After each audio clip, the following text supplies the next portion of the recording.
সরস্বতী পুজো তোমাদের কেমন কাটলো আমাকে কিন্তু জানিও। সরস্বতী পুজো বাঙালির ভ্যালেন্টাইন্স ডে তো বলাই যায়। আর আমাদের মতো সিঙ্গেল মানুষদের ক্ষেত্রে কি আর বলবো, জোকস অ্যাপার্ট। সকাল সকাল ঘুম থেকে উঠে রেডি হয়ে অঞ্জলি দিয়ে আবার রেডি হয়ে গেছিলাম স্কুলে যাওয়ার জন্য। প্রথমে নিজের স্কুলে ঘুরে তারপর আবার একটা স্কুলে চলে গিয়েছিলাম, আর ওখানে ঠাকুর দেখে নেক্সট যাচ্ছিলাম একটা কলেজে। আর ওই স্কুলের ডেকোরেশনটা এত সুন্দর করেছে, চোখ জুড়িয়ে যাচ্ছিলো একেবারে। আর নেক্সট কলেজে চলে গেছিলাম, ওখানে ঠাকুর দেখে তারপর চলে গিয়েছিলাম বাগনানে একটু ফটোশ্যুট করে।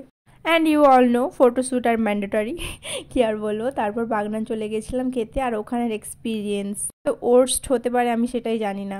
প্রায় 1 আওয়ার ওয়েট করার পর অ্যাট লাস্ট আমাদের খাবার আমরা হাতে পেলাম। পেটে যে ছুঁচোগুলো ডন দিচ্ছিল ওরা তো মরেই গেছিলো, জোকস অ্যাপার্ট। তারপর একটু ঢং মেরে ছবি তুলে বাগনান কলেজে চলে গিয়েছিলাম, ওখানে ঠাকুর দেখে আর একটু ঢং মেরে দিনটা কাটালাম। তোমাদের কেমন কাটলো জানি।